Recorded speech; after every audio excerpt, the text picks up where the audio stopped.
우리나라에서 CES가 끝나기만 하면 이분 보고서를 다들 기다리십니다.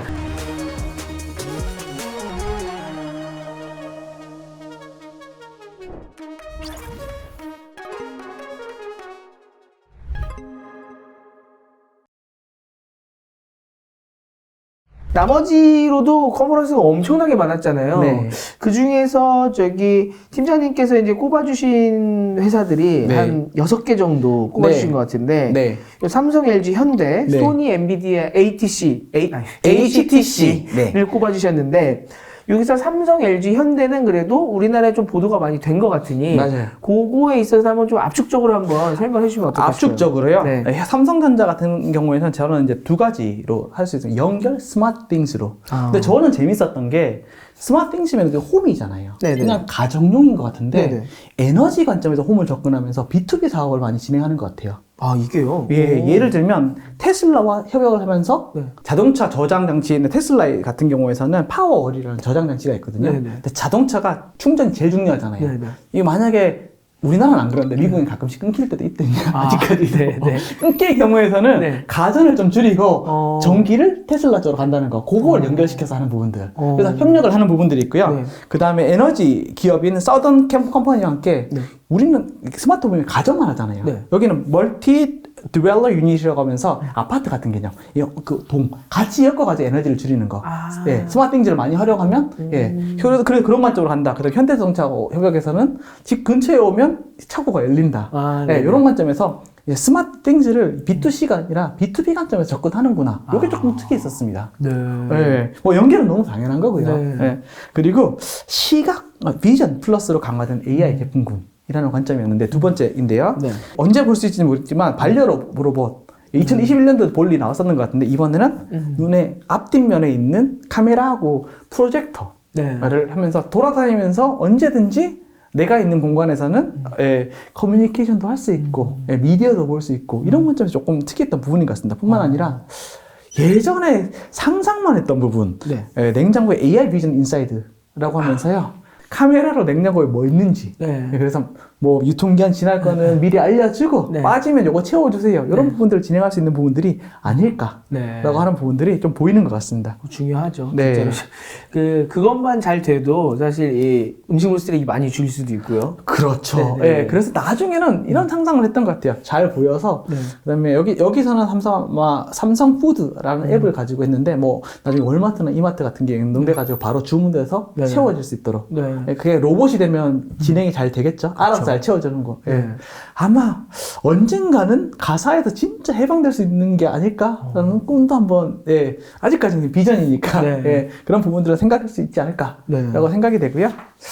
LG 같은 경우에서는 저는 뭐니 해도 OLED-T, OLED-T, 네. OLEDT라고 하더라고요. 올레티. 예, OLED-T. 그러니까 세계 최초 4K 무선 투명 OLED TV.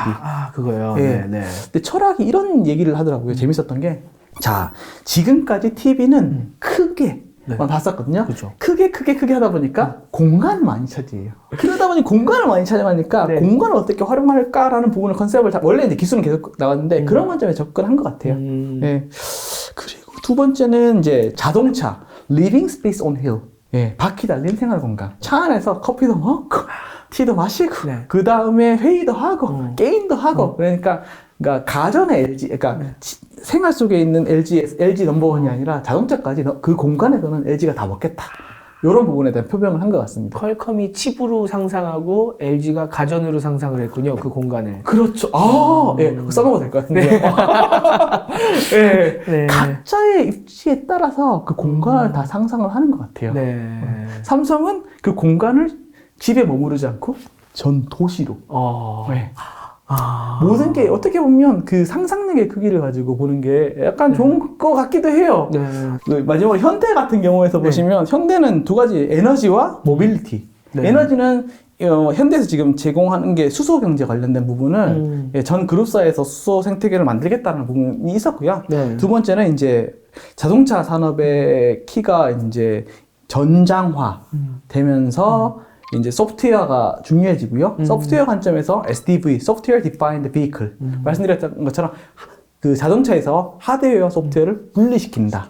예, 그래서 소프트웨어 하나를 어떻게 보면 하나를 개발해가지고 전체 큰 그림을 그리고 거기다 하드웨어를 맺혀넣겠다. 이제 더 이상 제조사는 하드웨어 회사가 아니라 소프트웨어 회사입니다. 너무 되게 멋있게 보이죠? 이미 테슬라 이미 그렇습니다. 그렇죠. 와, 테슬라 보니까 이번에 삼성이랑 협약하는 걸 찾아보니까 재밌었던 게 테슬라는 전기차만 만들 줄 알았는데 네. 네, 전기차를 잘 만들기 위해서 로봇도 만들고요. 아, 그렇죠. 전기차가 충전이 중요하잖아요. 그래서 가정에 있는 태양광 그렇죠. 관련된 시스템도 만들고 야, 이게 참 고객의 가치를 따라가는 거. 그뿐만 아니라 그 기업들의 상상력의 크기가 고객의 가치를 얼마만큼 충족시킬 수 있는지 이런 부분도 잠깐 배울 수 있는 게 아닐까라고 생각이 듭니다. 네. 이제 소니, 엔비디아, HTC 여기는 뭐가 있었는지 모르겠는데 한번 좀 설명을 부탁드리겠습니다. 소니 같은 경우에서는 명확합니다. 그러니까 작년도 그랬고요. 네. 기술로 크리에이티비티 그리고 크리에이터들을 상상력을 더 필 수 있게 한계를 없앨 수 있도록 지원해 드립니다. 왜? 소니가 그러니까 AV가 오디오 앤 비디오 대가였다가 지금은 영화, 게임 이런 관점에서 많이 이제 크리에이터들과 함께 많이 일을 하잖아요. 네. 그런 관점에서 이제 집중하는 것 같은데요. 그러니까 네 가지 부분을 했습니다. 창의력의 확장, 팬 인게이지먼트, 몰입형 스토리텔링, 새로운 창작 공간 이런 테마로 진행했는데요.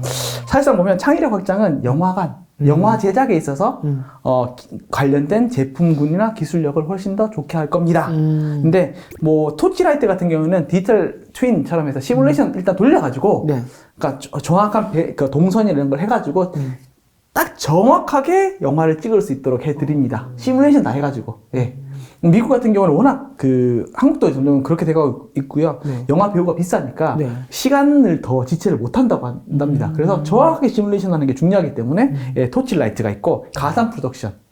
기억나시죠? 송중기 배우가 나왔던 빈센저도 알고 보면 그 해외 로켓은 다 LED 화면 띄워놓고 그 다음에 LED 화면을 진짜 빵빵히 해놓으면 현장하고 차이가 없습니다. 이게 코로나라서 못 갔다면서요, 이탈리아를. 그래서 LED를 명확하게 해서 그 부분을 현장에 안 가더라도 우리 보통 생각하는 게 이 전부 다 녹색 화면을 생각하잖아요. 그러면 배우들이 현장감이 없대요.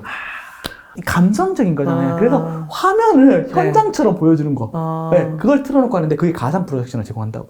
이건 매년 얘기했던 부분이긴 해요. 요새도 우리나라에도 요 하시는 회사들 많이 생겼더라고요. 그래서 점점 더 해외 로켓이나 이런 부분들, 영화 제작 비용을 줄이면서 줄이면 사실상 보면 그 흥행에 대한 부담감이 좀 적잖아요. 그런 부분들에 대해서 크리에이터, 영화를 만들고 컨텐츠를 만드는 사람들의 장소 이런 부분들에 대한 그 한계를 없애줄 겁니다. 카메라, 공간 이런 부분들을 얘기를 하는 것 같고요. 팬 인게이지먼트는 게임은 팬이잖아요. 그렇죠. 플레이스테이션 골수 팬들 이런 부분들을 잘 활용해가지고 뭐 영화도 찍고 아니면 그런 그 메타버스 플랫폼도 만든다. 라는 부분도 있었고요. 몰입형 스토리텔링은 뭐 위치 기반 엔터테인먼트에서 가가지고 소니에 보면 소니 픽처스가 관련되는 엔터테인먼트 파크가 있대요. 거기서 또 진행한다. 새로운 창작 공간이라고 했는데 약간 우격다짐인 것 같은데요. 여기는 소니는 혼다 모빌리티가 만든 어필레라고 하는 전기자동차. 그 안에서 사람들은 몰입형 엔터테인먼트를 즐기고 AR, VR 활용해가지고 여러 가지 경험을 할 수 있습니다. 라는 관점인데요. 아이덴티티 자체가 크리에이티비티를 더 높여주는 기술 회사다라는 부분을 매년 똑같이 각인시키고 있는 것 같습니다. 사실상 어떻게 보면 토치라이트 말고는 작년 비해서 차별화 포인트는 별로 없어요. 근데 재밌는 게 이 모든 기술이라는 게 매년 그렇게 바뀔 수도 없어요. 그렇죠. 근데 요거는 소니 전시회에도 확실히 드러났던 게요. 딱 갔었을 때 한쪽에는 소니 픽처스 영화 이야기, 또 한쪽에는 플스. 또 이게 게임사 그냥 영화사구나. 소니는 당연히 소니라고 하면 예전으로 생각하면 LG나 뭐 삼성이나 아니면 TCL처럼 모니터 놨을 줄 알았는데 거의 그거는 없고요. 바로 옆에는 또 소니 그 어필라 그 자동차 있고 여기는 그냥 게임 있고 여기는 확실히 이제 콘텐츠 회사구나 좀 그런 느낌이 나더라고요. 맞아요. 소니 같은 경우에서는 어떻게 보면 제일 중요한 게 몰입형? 콘텐츠에 관련된 모든 기술을 제공합니다. 라는 부분들을 명확하게 한 것 같아요. 그리고 재밌는 게 얘네들이 약간 이건 작년 버전인데요. 그 팬 인게이지먼트 게임이 그러니까 플레이스테이션이 크잖아요. 게임이 메인스트림으로 넘어왔습니다. 팬을 넘어가지고 골수 팬들, 어떻게 골수 팬들 넘어서 메인으로 넘어왔던 게 그래서 시도하는 게 그 소니에 있는 게임에 있는 IP나 아니면 그런 부분들을 영화를 많이 시킨대요. 그란 투리스모도 나왔죠. 그쪽인가요? 예, 맞아요. 그런 부분들을 뭐 스파이더맨도 아마 비슷할 것 같고요. 그런 관점에서 많이 하면서 게임을 넘어서 일상으로 간다? 이런 부분들을 이제 소니는 자기의 포트폴리오를 잘 이용해가지고 진행을 하는 것 같습니다. 네. 근데 소니가 되게 재밌는 게요. 네. 역시 비디오 하면 아마 모르시는, 젊으신 분들은 잘 모르실 수 있는데, 비디오 테이프. 네, 네. 이게 VHS하고 네. 베타가 있었거든요. 베타요? 베타. 네. 왜 모르는 척 하시나요? 베타는 잘 몰라요. 다행이다. 네.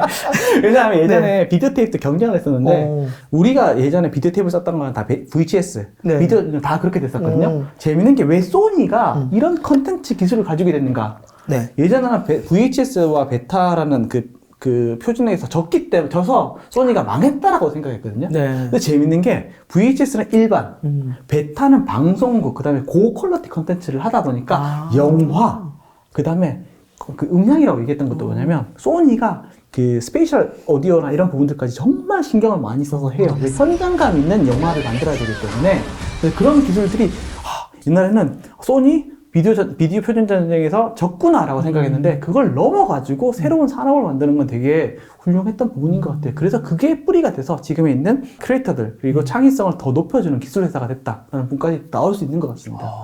되게 재밌는 게 NFC 그것도 그 원천 기술은 소니 가지고 있어요. 그래요. 그리고 지금 현재 애플 비전 프로의 물량을 결정하는 여기 소니도 똑같이 OLED 마이크로 디스플레이를 썼는데요. 네. 지금 애플이 완판될 거라고 얘기를 하는 게 그 OLED 마이크로 디스플레이가 연산이 그렇게 많지 않아요. 그래요? 예, 맥스 100만 대라고 작년까지 들었었거든요. 그런 부분에 있어서 가장 핵심인 디스플레이를 소니에서 납품한대요.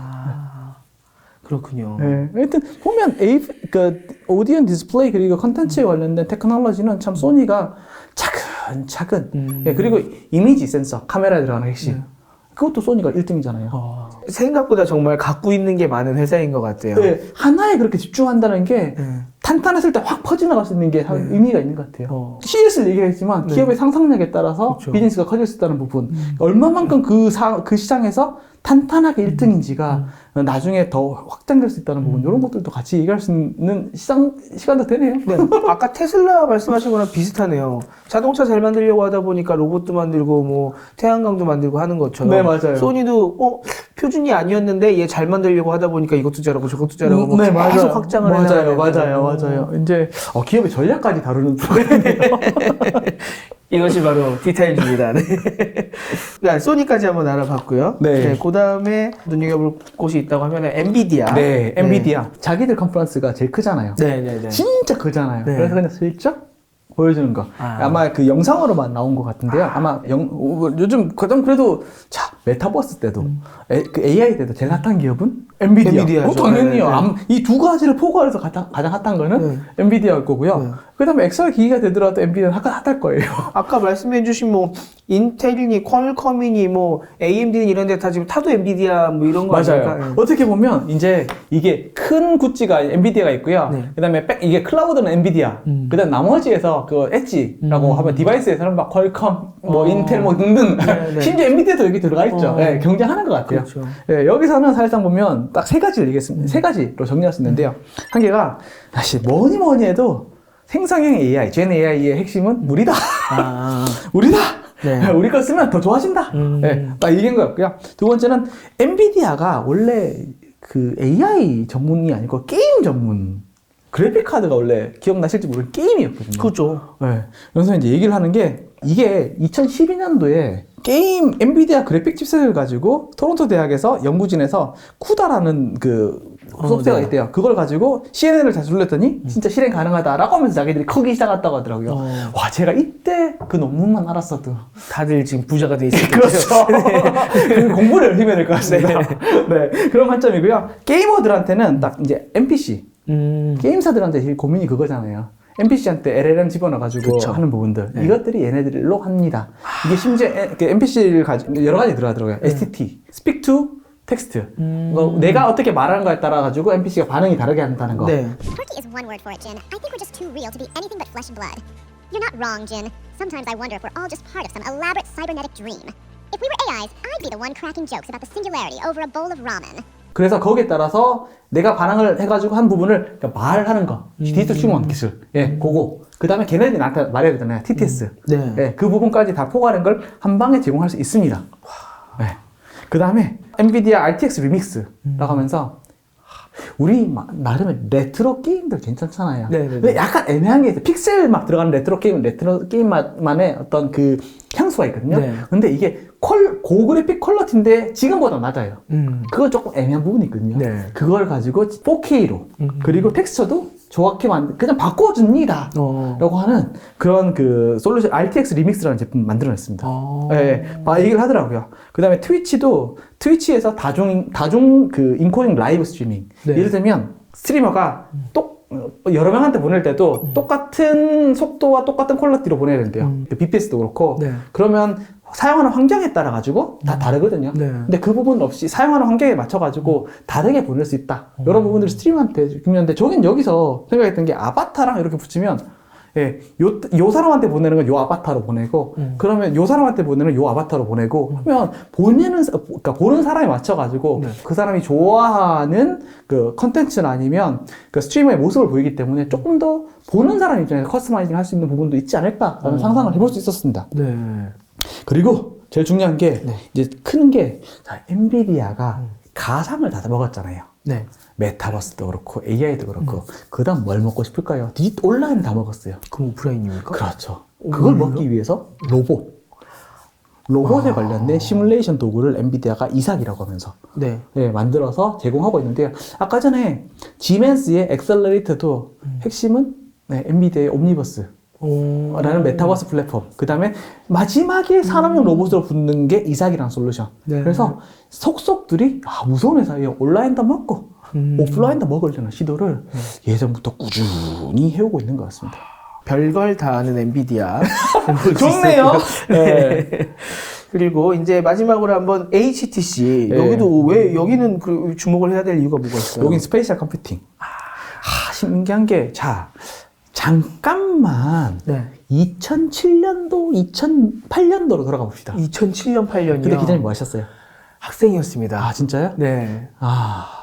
그때 네. 스마트폰에서 제일 유명한 회사가 스마트폰이요? 네. 2007, 8년도에요? 네. 옴니아 뭐 이건가요? 그거는 한국에서는 삼성밖에 못 봐서 그렇고. 블랙베리요? 그거는 이제 블랙베리고 안드로이드에서, 안드로이드 OS에서. 전 그게 HTC였거든요. 그런가요? 예, 왜 그때 당시는 왜 LG, 삼성이 왜 HTC도 못해? 예. 원래 깃발 꽂는 거 제일 잘하는 데가 HTC거든요. 예. 저는 그 삼성 햅틱폰까지밖에 생각이 안 나요. 그래요? 갑자기 멈췄다가 갑자기 호호 올라오셨네요. 예. 근데 여기서도 HTC가 스마트폰은 포기하고요. 예, 지금 몰두하고 있는 게 네. XR 기기. 예, 어떻게 보면 지금 기능상으로는 시장 점유율에서는 메타의 오큘러스가 월등한데 네. 메타를 제외하고서는 그래도 가장 몰입하고 그다음 열심히 하는 회사가 HTC. 예, 먼저 선빵 날리는 게 제일 문제예요. HTC도 그때 스마트폰의 실패 사유가 그거거든요. 초기에는 정말 잘했는데 확 키우는 걸 못했다. 그래서 요번에도 이제 그 기회를 보고 네. 초기에 초기에 들어가서 그 다음 도전을 또 하는 부분인 것 같아요. 네, 그런 관점에서 이번에 그 HTC 같은 경우에서는 그 예를 들면 제일 중요한 게 이제 XR에서도 내가 딱 이거 꼈을 때 내가 막 뭐 표정이 달라질 수 있거든요. 네. 이제 쓰는 사람 소통을 했을 때 내 표정이 말만 전달하는 게 아니라 내 아바타만 얘기하는 게 아니라 아바타가 내 표정까지 전달해야 되거든요. 네, 비전 네. 프로도 그렇고 네, 메타 네, 오큘러스도 그래요. 그런 부분들을 이제 올인원이 아니라 찰탁식으로 만든 거. 그러니까 페이스 트래커라고 하면서 요걸 그 HTC의 바이브 XR 엘리트라는 기계에 딱 꽂으면 입술, 치아, 혀, 뺨, 코, 턱을 포함해서 38개 얼굴 표정을 만들어낸대요. 얘네들이 지금 현재 완전히 B2C에서 나가는 보다는 네. B2B인데 이런 부분도 괜찮을 것 같아요. 되게 위험한 공정에 있는 사람이거나 아니면 퀄리티가 되게 중요한 사람들이 있을 경우는 네. 표정을 읽고 그 사람한테 지시하고 그 사람한테 빠지게 하면서 퀄리티 컨트롤 할 수 있는 부분들이 나오는 것 같습니다. 근데 애플 비전 프로 같은 경우에서는 그 페르소나라고 하면서 내 얼굴을 찍어가지고 얼굴 표정을 다 드러내게 심지어 눈 깜빡깜빡 하는 부분도 드러내게 하는 부분들이 있거든요. 그런 관점에서 얘네들이 늦었다고 생각해서 이번에 그런 액세서리를 만들어서 출시했던 부분인데 이 부분은 사실상 스페셜 컴퓨팅 때문에 넣는 부분도 있습니다. 네. 하긴 그 생각도 들었었어요. 그 애플 비전 프로를 쓰고 아바타끼리 소통을 하려면 네. 상대편이 무조건 애플 비전 프로여야 되면은 너무 이게 좁잖아요. 그 그쵸. 소통의 반경이. 네. 그럼 애플 비전 프로를 안 쓰는 사람들은 이걸 어떻게 반영을 하지라고 좀 의문이 있었는데 이런 걸로 좀 중간에 맞아요. 맞습니다. 왜냐하면 옛날에 샀는 거 가지고 또 살 수는 없으니까 네. 그런 접근법인 것 같습니다. 지금 현재는 아마 스페셜 컴퓨팅 XR은 도전의 시기고요. 그 다음에 어떻게 보면 춘추전국 시대가 아닌가라는 관점에서 이제 비전 프로가 나오면 그 결과가 또 어떻게 또 바뀔지, 헤게모니가 바뀔지 네. 이런 부분들을 봐야 될 것 같습니다. 네.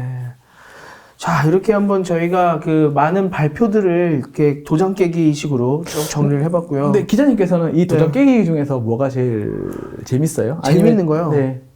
봤을 때, 근데 너무 다 달라서 네.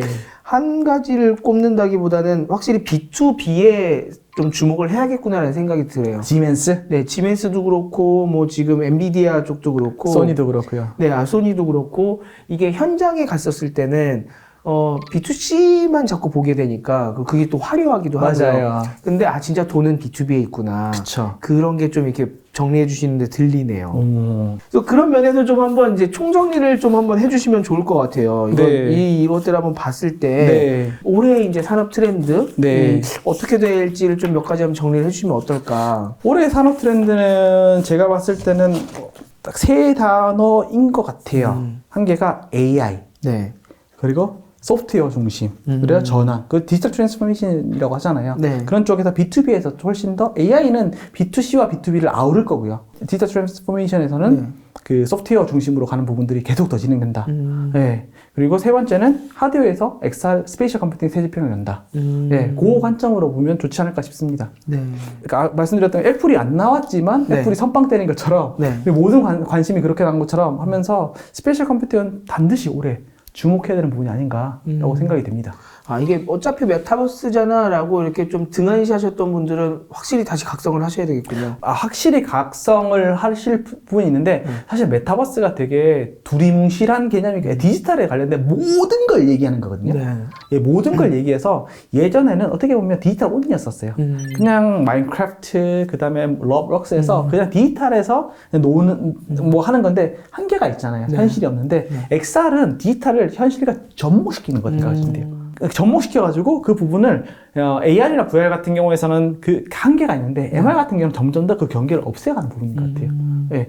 그게 이제 스페셜 컴퓨팅부터 시작해서 세 가지 트렌드를 말씀해 주셨고요. 요걸 좀 여쭤봐야 될 것 같은데 지금 AI 소프트웨어 그다음에 스페셜 컴퓨팅 말씀해 주셨는데 이 AI의 수혜를 입은 회사는 따로 있다. 좀 요런 이야기를 들었거든요. 네. 그 회사가 어디입니까? 저는 이번 그러니까 CES에서 진정한 1등 승자는 MS라고 생각합니다. 마이크로소프트웨어. 네. 네. 왜? 자, 제가 정리를 해보니까 키노트 스피치에서 자, 마이크로소프트웨어를 언급한 회사가 로레알, 월마트, 인텔, 지멘스, 퀄컴 보면 다 그냥 마이크로소프트웨어 회사를 다 언급해서 이 회사를 협약합니다. 협약한다. 네. 그리고 심지어 삼성도 협약합니다. 소니도 협약합니다. 다 마이크로소프트는 참여도 안 했어요.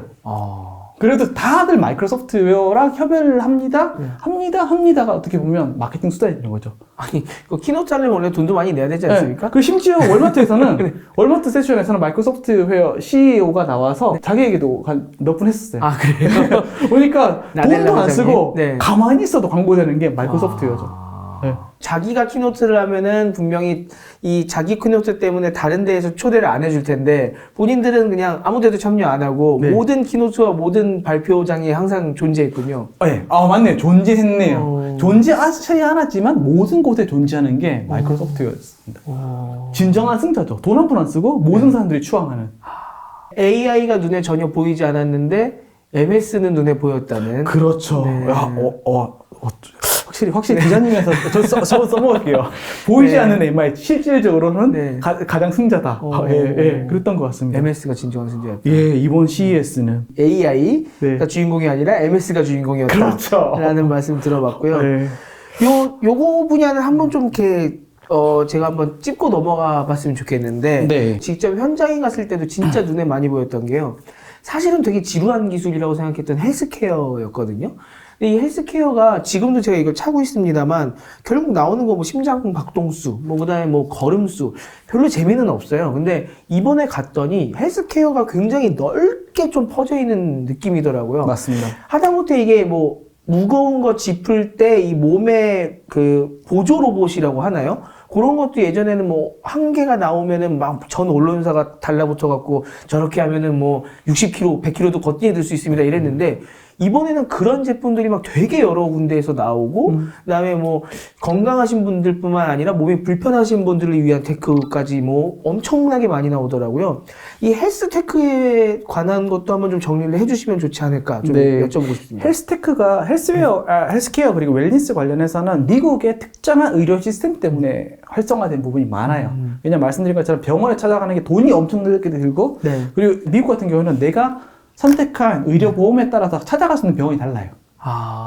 그리고 그 병원 레벨이 있어가지고 네, 좋은 걸 하면 커버리지도 많고 좋은 병원 갈 수 있는데 낮으면 나 좋은 병원도 못 가요. 미국의 특정한 의료 시스템 때문에 그런 부분들이 컸다. 뿐만 아니라 데이터가 바꾸는 세상이 이제 내려오는 거죠. 거기다가 플러스 알파로 인클루시비티, 포용사회. 누구든지 함께 포용적인 그 혜택을 받아야 된다.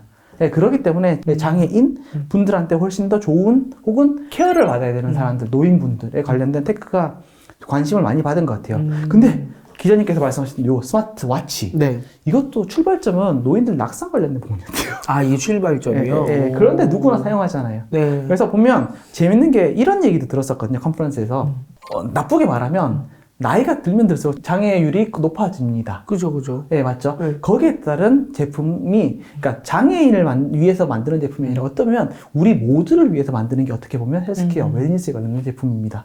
라고 생각을 할 수도 있거든요. 그쵸. 예. 뭐 예를 들면 그 파킨슨병, 이거 떨 때 네. 누구나 올 수 있는 거. 왜냐면 예전에는 짧게 살지만 지금은 유병장수의 시대거든요. 그죠. 모든 사람들이 겪을 수 있고 뿐만 아니라 지금 조금 더 심각하게 겪는 분한테는 조금 더 많은 기회를 줄 수 있는 관점에서 아마 그 헬스케어나 웰니스 세 가지로 정리할 수 있겠네요. 한 가지는 미국의 특수한 의료 시스템, 두 번째는 데이터가 활성화되는 부분, 그 다음에 세 번째는 포용성. 요 세 가지 관점에서 헬스케어라는 부분은 훨씬 더 많이 주목받고 있다. 근데 저는 여기서 딱 그걸 씁니다. 장애를 넘어 600만 불 사나이 시대로 가는 게 어떻게 보면 헬스케어가 아닌가. 600만 불의 사나이요? 네. 젊으신 분들 모르실 텐데. 네. 아이언맨이라고 아이언맨하고요. 그다음 배트맨이라고 생각하시면 됩니다. 네. 근데 그게 아이언맨이나 배트맨처럼 큰 부자가 아니라 네. 누구나 사용할 수 있는 그 사회를 네. 만들어지는 부분인 것 같은데요. 저는 여기서 봤던 제품이 뭐 마크 맨드로 마크 70, 이건 한국 회사인데요. 예. 손절단 장애인용 로봇. 예, 관련된 부분. 그 다음에 에실로 럭서티카라고 하면서 세계 최고의 안경 브랜드. 네네네. 네, 뭐 레이벤도 하고. 네네. 여기서는 메타랑 이미 많이 해봤으니까 작년에 이스라엘에 있는 그 뉘앙스 오디오라는 회사를 직접 샀대요. 네네네. 근데 얘네들이 생각하는 부분은 뭐냐면 나이 많으신 분들이 보청기 끄는 걸 되게 싫어해요. 나이 들어서 서러운데 이미 뭔가 이상하게 되는 그런 느낌이 있어서 하는데 그 부분을 제외하기 위해서 예쁜 안경을 쓰는데 여기 가려지거든요. 네. 네, 패셔너블한데 청각 장애는 없어질 수 있습니다. 이런 관점으로 접근을 한다고 하더라고요. 네. 왜냐? 모든 사람들은 나이 들고 기는 계속 얻어질 거니까. 그렇죠. 네. 뭐 그런 부분들이 있고요. 첫 번째는 장애 관련된 부분이고요. 장애를 넘어서 그런 부분이었고요. 두 번째는 더 많은 이들에게 혜택을. 이런 부분은 이게 지멘스 키노트에서 나왔던 부분인데 Unlimited Tomorrow라는 회사인데 여기서 이제 손절단 관련된 수술인데 그 지멘스의 그 인더스트리얼 메타버스를 써가지고 제작 비용은 더 줄이고 시뮬레이션 하기 때문에 그 다음에 더 맞춤형 보조기구를 만들 수 있기 때문에 더 많은 사람들한테 제공할 수 있다. 첫 번째는 장애를 넘어서 할 수 있는 부분인데 더 많은 사람들한테 제공할 수 있는 기술도 만들어지고요. 나머지는 600만 불의 사나이라고 생각했는데 말씀을 드리는데 어페런스라는 회사의 팬텀이라는 제품이 있습니다. 뭐냐면 끼면 예를 들면 이게 접촉을 하지 않았는데도 전기 신호를 가지고 어떤 느낌인지를 알 수 있게 해준대요. 혹시 겪으셨나요? 가서 여기 말고 그러니까 이번에 헬스케어는 진짜 다양했던 게요. 요거랑 거의 비슷한 게 또 재팬 스타트업관에 있었어요. 네네네. 그래갖고 거기는 여기다 달면은 이렇게 촉감을 그대로 연결이 맞아요. 네, 그런 것도 있었어요. 그게 됐을 때 나중에 어떻게 되냐면 두 가지 관점인데요. 만약에 촉감이 없다. 그럼 결과적으로 봤을 때 브레인 UI거든요. 브레인에 쏘면 내가 팔이 없어도 팔이 있는 것처럼 느껴져요. 그게 메타버스 가상 공간에서는 되게 자유로운 거죠. 그 사람들도 팔이 있는 느낌하고 움직이는 느낌을 알 수 있는 것들. 그 영화 아바타처럼 이렇게 아바타도 있고 맞아요. 예, 그런 관점으로 하는 부분이 이제 이게 출발이고요. 나중에 브레인 AI UI까지 붙으면 사실 완성형이 될 수 있겠죠. 근데 저 이거 조사하면서 새로운 거 알게 됐어요. 팬텀 이펙트라는 게 있더라고요. 그게 뭐죠? 가상 현실에서 내가 터치를 했는데 실제로 안 느껴지더라도 느끼는 것처럼 느끼는 게 현상이 나오고 있대요, 사람들이. 그래서 얘네들이 팬텀이라고 이름을 만든 것 같아요. 플라시보 효과 뭐 이런 거. 예, 맞아요. 예, 그런 것들도 보면 VR 기기를 써가지고 내가 누구를 터치했는데 실제로 안 느껴지거든요. 이거에서 느꼈다고 생각하는 사람도 많대요. 내 기억에서 꺼냈으나 보네요. 맞아요. 그 재밌는 게 내가 눈으로 보는 것도 인사이드 아웃 거기서 봤는데 사람들이 보는 것도 60%만 내가 시각으로 보는 거고 나머지는 기억을 꺼내가지고 본다고 하더라고요. 그런 부분들이 반영이 돼서 나중에 점점 더 메타버스로 디지털 온리에서 현실과 접목 어떻게 보면 현실과 구분 없는 올라가는 게 뭐 우리가 거부하더라도 기술은 계속 그렇게 가고 있어요. 왜? 누구나 평등하고 공정하게 똑같은 혜택을 똑같다기보다는 조금 더 좋은 혜택을 누리는 사회가 그쪽으로 가고 있으니까요. 네. 지금 키노트 세션, 그 다음에 뭐 주요 세션들부터 해서 이제 그 다음에 현장에서 전시됐던 트렌드까지도 한번 좀 들어봤고요. 그 다음에 그뿐만 아니라 CES를 앞두고 뭔가 이 숟가락을 얹었던 애플, 그리고 등장하지 않았지만 모든 곳에 등장했던 진정한 승자. MS. 네, MS까지 한번 이야기를 들어봤습니다. 업계분들이 많이 다 보실 요 지금 CES 보고서부터 해서 오늘 말씀해 주신 것까지 해서 한번 총정리로 한번 정리 한번 해주시는 건 어떨까요? 어떻게 보면 지금 현재 AI를 적용하지 않으면 정말 죽을 수도 있겠구나. 예를 들면 딱 그런 것 같아요. AI가 지금 이제 4G, 5G인 것 같아요. 왜냐면 지금 MWC가 예전에 되게 각광을 받았었거든요. 근데 관심이 없는 게 5G 눈에 볼 수가 없어요. 그죠. 근데 5G가 없는 세상을 상상할 수 있어요? 너무 느리죠. 없죠. 네. 없어. 그러니까 그런 관점에서 AI는 빨리 적용하고 적응해야 되는데 이제 너무 버즈라는 부분도 분명히 있는데 그러면 중요한 게 기술은 도구일 뿐입니다.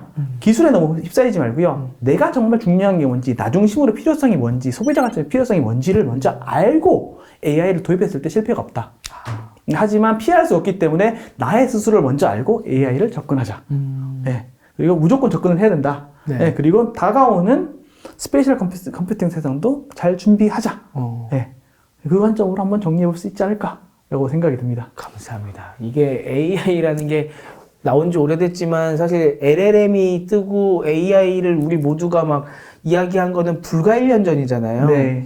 1년 사이에 이게 뭐지 이렇게 막 다들 막 헷갈려 했을 그 시간이 고작 1년도 채 안 지났는데 이제는 빨리 알고 적용을 해야 되는 시기가 와버렸군요. 네. 그리고 또 스페이셜 컴퓨팅이라는 또 다시 미지의 것이 다시 우리를 지금 바꿔놓을 그런 상황에 있는 것 같고요.